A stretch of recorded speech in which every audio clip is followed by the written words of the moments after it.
Será que há falsificações no Novo Testamento? O que vocês acham disso? Bom, pelo menos alguns acadêmicos acreditam que alguns livros do Novo Testamento não foram escritos pelos seus supostos autores. Acadêmicos ainda relutam em denominar esses livros como falsificações. Eles preferem admitir ou advogar aí o vocábulo pseudoepigrafia. Pseudoepigrafia significa falsificações. Eles não querem admitir isso para você. Então realmente não parece ser melhor do que falsificação, mas não soa tão mal assim, não é verdade? Assim eles acham então que pseudoepigrafia soe melhor do que falsificações. Acadêmicos sabem já há muito tempo, por exemplo, que quem quer que tenha escrito segundo e 1 Pedro não foi Pedro. Existem debates sobre 1 Pedro e 2 Pedro. Muitos acadêmicos acham que Pedro realmente escreveu 1 Pedro e 2 Pedro. Eu não sou um deles. Fazendo minha pesquisa para este livro, eu decidi que não existe possibilidade de Pedro ter escrito 1 e 2 Pedro, por uma razão muito simples. Pedro não sabia escrever. Então há estudos interessantes de alfabetização no mundo antigo que têm mostrado que a maioria das pessoas era completamente analfabetas. No mundo antigo, no melhor dos tempos, no mundo antigo, talvez 10% da população pudesse ler. Na Palestina romana, onde Pedro cresceu, a taxa de alfabetismo, de acordo com os melhores estudos, fica em torno de 3%, ou seja, 3% somente das pessoas sabiam ler. Menos pessoas podiam escrever do que podiam ler, porque ler e escrever são, na verdade, exercícios separados, mesmo que nós o aprendamos juntos.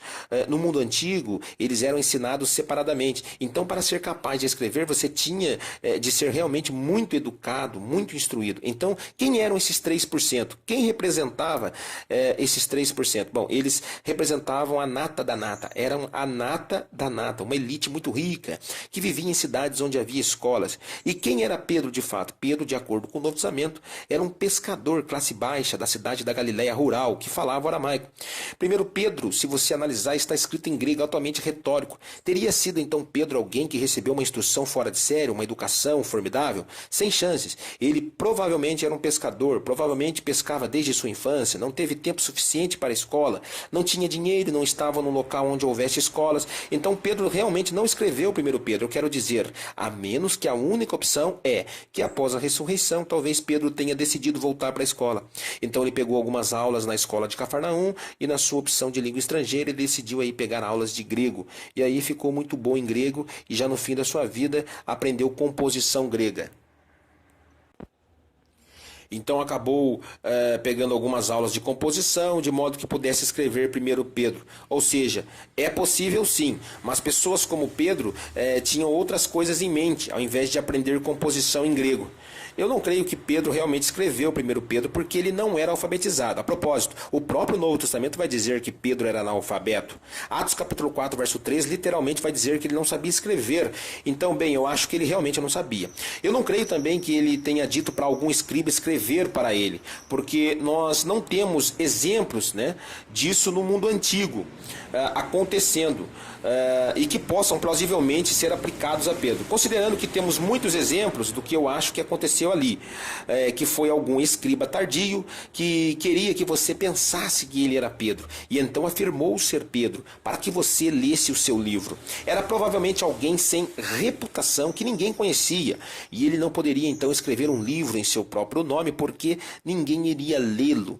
Então ele escreveu esse livro e afirmou ser Pedro para que as pessoas o lessem, e ele também fosse bem sucedido. E a coisa acabou no Novo Testamento, quero dizer. Isso é tão bem sucedido quanto você possa ser. Então, 1 e 2 Pedro provavelmente não foram escritos por Pedro. Existem 13 cartas que afirmam terem sido escritas por Paulo no Novo Testamento. 13 cartas que afirmam terem sido escritas por Paulo, mas os acadêmicos já estão certos de que 6 delas não foram o apóstolo Paulo quem os escrevera. Beleza? Por quê? Porque é o seguinte, quando você analisa a escrita, você analisa a situação histórica, o vocabulário, o estilo de escrita ali e a própria teologia, você analisa que não vai bater com as outras 6. As 7 cartas atribuídas a Paulo não bate com as outras 6 que também são atribuídas atribuídas a ele, mas que são falsificações. Então nós temos 6 cartas que não foram realmente escritas por Paulo no Novo Testamento. Chamamos isso então de quê? Falsificações, mas alguns preferem chamar de pseudepigrafias. O livro de Tiago quase certamente não foi escrito pelo irmão de Jesus, Tiago, e Judas muito menos fora escrito pelo irmão de Jesus. Então, existem provavelmente 10, 11, 12 livros do Novo Testamento que são falsificações. De um total de 27 livros, é mais de um terço desse livro. Então, isso é um problema significativo. Permita-me agora concluir, então, apenas dizendo uma palavra sobre o que deve ter motivado essas pessoas a escrever falsificações, porque isso é um problema singular do início do cristianismo. Isso é um problema porque cristãos insistiam que Deus era a verdade, que Jesus era o caminho, a verdade e a vida, e que você tinha de acreditar ser a verdade se quisesse estar com Deus. Como cristãos, você deveriam falar a verdade uns aos outros, e assim como o autor acreditava que a verdade era importante, por que então ele mentiria sobre quem ele realmente era?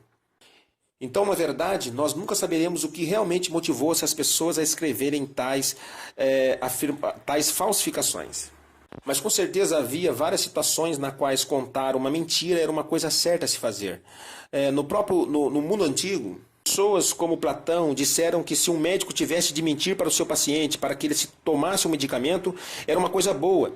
Essa seria então uma boa mentira. Ou se um general em batalha e suas tropas estivessem sendo abatidas e precisassem recuperar suas forças, estava tudo certo ele dizer-lhe que os reforços estavam vindo a caminho para que eles lutassem mais valentemente.